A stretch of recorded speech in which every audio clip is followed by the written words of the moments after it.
Comment investir dans les Real World Assets, ce qu'on appelle RWA? Alors c'est une catégorie un petit peu, le nom est un petit peu barbare. Real World Assets, c'est même compliqué à dire pour un francophone, c'est tout simplement des actifs du monde réel qui vont être tokenisés, c'est-à-dire fractionnés et mis sur une blockchain. Vous allez voir qu'il y a pas mal d'avantages à ça et c'est aussi un secteur qui est en train d'exploser. Regardez, sur les 7 derniers jours, on a des tokens même avec des grosses capitalisations qui font du 50%, 60%, 40%. Donc c'est un secteur qui est en train d'exploser, qui est en train d'être investi par les plus grands fonds américains. On a BlackRock notamment qui vient d'investir dans Ondo. Et donc c'est l'un des narratifs qui va être très porteur durant ce cycle haussier. Avant de rentrer dans le vif du sujet, pensez à rejoindre le canal Telegram. C'est totalement gratuit, c'est là que je poste mon contenu exclusif. Le lien est dans la description. Alors les Real World Assets, pour vous expliquer ce que c'est, les premiers à avoir fait ce genre d'actifs, c'est Realty, qui a tout simplement tokenisé des immeubles. Donc vous allez pouvoir investir, regardez par exemple, dans cette petite maison. Regardez, on va cliquer dessus. Et toucher de la rentabilité. Le grand intérêt, c'est que vous pouvez investir dans l'immobilier, c'est à partir, il me semble, de 50 $. Alors moi j'avais investi, voilà, vous voyez, le token est à 53 $. Et donc ça va vous permettre de faire du rendement en annualisé ROI, vous voyez, 13% par an. C'est le premier exemple très pratique de tokenisation d'actifs du monde réel. Après, c'est possible de tokeniser à peu près n'importe quel actif. Vous allez pouvoir acheter, pourquoi pas, des actions d'entreprise, pourquoi pas des obligations d'État. Mais moi, les exemples qui sont le plus frappants, moi, ça peut être dans l'art, par exemple. Vous pourriez, pourquoi pas, acheter une partie d'un Matisse ou d'un Rembrandt. On sait que l'art, il y a vraiment d'énormes rendements. Il y a une application qui fait ce genre d'investissement. Il faudra que je vous en parle dans une autre vidéo. Dites-moi si ça vous intéresse en commentaire. Et donc voilà, je pense que vous avez compris ce que sont les Real World Assets. Ce sont des vrais actifs qu'on va pouvoir tokeniser, qui vont surtout permettre d'investir des petits montants pour accéder à de la rentabilité. En termes, vous voyez, moi les outils que j'utilise, je pense que vous commencez à avoir un petit peu l'habitude. J'utilise les catégories sur CoinGecko et sur CoinMarketCap, c'est assez complémentaire. Je vous ai dit que je préférais dans les vidéos précédentes CoinGecko parce qu'ils sont beaucoup plus rigoureux dans leur classification. CoinMarketCap, ils vont avoir tendance à mettre un peu plus n'importe quoi. Vous voyez, regardez, dans les Real World Assets, ils mettent par exemple Avalanche. Avalanche est une blockchain d'infrastructure, ça n'a rien à voir avec le Real World Assets. Donc fiez-vous plutôt à CoinGecko. On a du Ondo, Polymesh. Pensez à aller voir un petit peu la fiche, le token, le site web. Pensez à vous renseigner sur les fondamentaux, à lire très important. Le white paper, vérifiez bien qu'il s'agit de Real World Assets. Donc en général, soit vous avez le white paper, le livret blanc, qui va vous expliquer un petit peu l'objectif de ce projet. Soit vous allez sur leur site web, dans Documentation par exemple, voilà.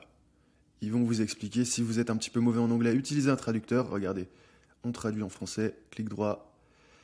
Et ils nous expliquent un petit peu leur raison d'être. Donc vérifiez bien que le token que vous regardez est du Real World Assets. Parce qu'on a beaucoup de projets qui utilisent un petit peu des mots buzz, ce qu'on appelle des buzzwords, qui vont mettre de l'IA un petit peu partout, du Real World Asset un petit peu partout, mais au final, ce ne sont pas fondamentalement des projets d'IA ou de Real World Asset. Donc faites attention, intéressez-vous aux originaux et non à la copie. C'est assez impressionnant celui-ci, LCX, la courbe, regardez. Je viens de voir ça. 200 millions de market cap, 360% sur un an. Il y a vraiment des croissances énormes. Donc, moi, la première chose que je fais quand je me fais un bag sur un secteur, ça va être de vérifier dans le white paper, dans le livret blanc, que le projet est bien dans le secteur recherché. Ensuite, je vais m'intéresser à la supply, je vais m'intéresser au tokenomics. C'est tout simplement comment ils s'organisent dans la distribution de leurs crypto-monnaies. Est-ce qu'ils ont mis sur le marché la plupart de leurs crypto-monnaies ou alors est-ce qu'on va avoir continuellement de nouvelles crypto-monnaies qui vont arriver. Ça va faire augmenter forcément l'offre. Et qui dit augmentation de l'offre dit hausse du nombre de vendeurs. On va avoir des gens qui vont accéder à des tokens et qui vont essayer de les vendre. Donc ça va faire baisser le prix du token. Donc pour ce faire, regardez, on va par exemple, j'aime beaucoup moi CoinMarketCap parce que c'est très clair, on va taper Ondo et on va voir la quantité de crypto-monnaies. Donc offre totale, on voit qu'on est à 10 milliards. Là, il y a seulement 1,3 milliard d'offres en circulation. Donc c'est-à-dire qu'on va encore avoir 8,7 milliards de tokens Ondo qui va arriver sur le marché et qui va, pour une partie, essayer d'être vendu. Donc ça, c'est plutôt mauvais en termes de tokenomics. C'est pas pour ça que ça ne va pas monter. Par contre, je vous l'ai dit, on va avoir une forte pression vendeuse. Regardez, on va aller dans les unlocks. Donc ça, c'est sur DeFi Lama. Est-ce qu'on a Ondo? Voilà, super. Alors vous voyez que par exemple, Ondo, dans 294 jours, c'est dans, on va dire, dans 10 mois. Regardez, on a 19% de la supply qui va être libérée. Là, on va avoir une grosse pression baissière. Donc typiquement, Ondo, c'est pas forcément un token moi, qui va m'intéresser. On va regarder un autre. Polymesh. PolyX. Comme ça, vous aurez le contre-exemple et l'exemple. On va essayer de trouver un token avec une supply. Vous voyez, là, c'est pas mal. Parce que l'offre en circulation, on est à 838 millions. Offre totale, on est à 1 milliard. Ça veut dire qu'on a 83% des crypto-monnaies qui sont déjà sur le marché. Donc, on aura une pression vendeuse qui va être beaucoup moins importante que sur Ondo. Est-ce qu'on a les unlocks? On va voir s'ils font ça bien. PolyX. On n'a pas forcément tous les unlocks, mais on en a une bonne partie. Polymesh, on n'en a pas.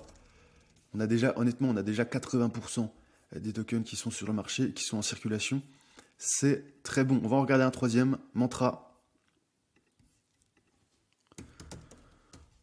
Donc typiquement Polymesh, moi ça peut m'intéresser.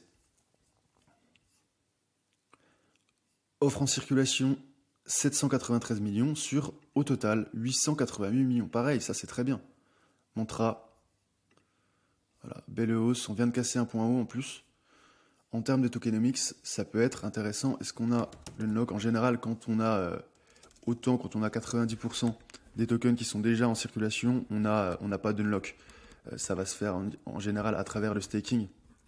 Donc on n'a pas de gros unlock, de gros déblocages de tokens qui vont arriver de la part de la team, de la part de la communauté. Et on n'aura pas cette grosse pression baissière qui peut arriver, qui va arriver, comme notamment sur Ondo. Voilà, je pense que vous comprenez un petit peu mieux l'idée, comment moi je sélectionne mes tokens sur certaines catégories, sur certains secteurs. Donc je vous refais un petit récapitulatif. On va sur CoinGecko, dans certaines catégories. On lit les white papers, très important. La plupart des gens ne lisent pas les livrets blancs des projets. Intéressez-vous aux fondamentaux, c'est très important. Vérifiez qu'ils font bien du real world assets et que vous n'investissez pas, regardez, comme sur CoinMarketCap, qui nous proposait d'investir pour s'exposer au real world assets, qui nous proposait d'investir sur Avalanche. Chainlink, c'est pareil, peut-être qu'ils en font, mais c'est des oracles. Je connais un peu ce projet. Maker, c'est de la DeFi. Alors oui, je pense qu'ils feront un petit peu de real world assets. Ça peut avoir du sens. Mais fiez-vous plutôt à CoinGecko. Vérifiez bien qu'ils font du real world assets. Ensuite, vous pouvez donc regarder les tokens en circulation. Plus il y aura de tokens qui sont déjà en circulation, moins on aura de pression vendeuse. Donc, il suffit qu'on ait une petite hausse de la demande pour que le token explose à la hausse. C'est ce qu'on veut, c'est du rendement. Ensuite, il y a aussi CoinCodex, je ne vous en ai pas parlé. CoinCodex, c'est vraiment pas mal pour voir les créations de nouveaux tokens. Donc, en général, par contre, c'est sur l'année dernière. Donc, c'est sur des tokens qui existent depuis quand même un petit moment. Est-ce qu'on a des tokens qui sont là depuis un moment? Regardez par exemple Pendle. Ça, pareil, c'est un nouveau token. Alors, on en avait un qui avait explosé. C'était lequel? C'était LCX, il me semble. On va aller voir LCX. Qui avait bien explosé et qui existe surtout depuis un an, on avait vu. Donc, est-ce qu'on voit Supply Inflation? Non, on ne le voit pas. Donc ça, forcément, pour ce genre de catégorie, CoinCodex va être un petit peu moins pertinent parce que c'est surtout intéressant pour des crypto-monnaies qui ont au moins un an, parce qu'on va avoir la supply inflation, ça c'est un critère que je regarde souvent, c'est en fait la création, la mise sur le marché de nouvelles crypto-monnaies l'année dernière, à quelle vitesse, donc vous avez un pourcentage. Donc on va voir par exemple pour certains tokens, regarde, on va regarder ETH. ETH, bah vous voyez, il est déflationniste, ça c'est génial. Donc l'année dernière, on a perdu 1,88% de l'offre. Donc on a tout simplement eu des tokens Ethereum qui ont été burnés. C'est-à-dire que l'offre totale d'Ethereum réduit chaque année, ça c'est très bien. Depuis la mise à jour, il me semble que c'est l'année dernière. C'est-à-dire qu'à chaque transaction, on a une partie des frais de transaction qui vont être brûlés. Donc Ethereum est devenu déflationniste, ça c'est très bien. La plupart des tokens sont toujours inflationnistes, mais l'objectif c'est d'avoir une inflation qui soit le plus faible possible. Ensuite, évidemment, je vous l'ai dit, vous vérifiez qu'il n'y a pas d'unlock. Typiquement Hondo, voilà, on l'a vu ensemble. Quand vous avez 19% de la totalité des tokens qui sont mis sur le marché en un jour, vous voyez, donc là dans 10 mois, bah là il va y avoir un gros crack à la baisse. On peut perdre 4, 5, 10% d'un coup, ça peut faire paniquer les gens. Donc c'est très mauvais. Si vous voulez acheter ces tokens, vous pouvez passer par Binance, la plupart sont déjà listés, les grosses capitalisations. Vous pouvez passer par mon lien dans la description, vous avez 10% de réduction à vie sur vos commissions Binance. C'est quand même intéressant. Par contre, il y a certains tokens qui ne sont pas listés sur Binance, donc vous pouvez aller sur Uniswap. Vous allez sur la page du token qui vous intéresse. Regardez, on va aller par exemple sur celui qui était pas mal, qui avait bien pété, c'était LCX. Faites attention, on aura peut-être une correction quand ça monte aussi fort. Ce n'est pas un conseil en investissement, évidemment. Faites vos propres recherches et n'investissez que l'argent que vous êtes prêt à perdre. Vous avez le numéro du contrat à chaque fois. Juste ici, on copie, on le colle ici. Hop, on a LCX. Il vous faudra des ETH. Vous vous connectez, vous pouvez acheter ce token. Pour conserver vos tokens Ledger, ça, c'est une obligation. Ne gardez pas vos crypto-monnaies sur Binance, ne gardez pas vos crypto-monnaies sur MetaMask. Gardez-les sur une clé Ledger. C'est ce qui va vous permettre de détenir réellement vos crypto-monnaies et de les avoir en sécurité. Ça coûte 79 €. Vous pouvez mettre vos bitcoins, vous pouvez mettre la plupart des cryptos dessus. En termes de prise de profit, voilà comment je vais m'organiser. C'est bien d'acheter, mais il y a un moment, il faut aussi savoir prendre ses profits. Il faut savoir sortir du marché.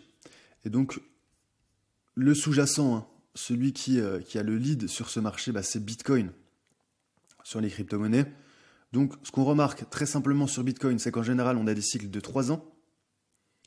On a 2 ans de hausse, donc où je vous ai mis le point bas du cycle en vert et le point haut en rouge. Donc, vous voyez, on a en général 2 ans de hausse, une année de baisse.